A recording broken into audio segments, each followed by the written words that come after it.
Kendaraan Bradley dan Cossack 2 milik Ukraina menjadi mangsa hangat drone Rusia. Kendaraan yang tengah dikendarai, terparkir maupun yang telah ringsek ditabrak drone.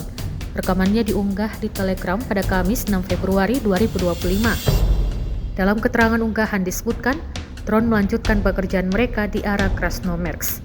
Kendaraan tempur lapis baja Bradley dan Cossack 2 dari resimen lintas udara terpisah skala Ukraina dihancurkan dalam sehari.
Download Tribun X sekarang, menghadirkan lokal menjadi Indonesia.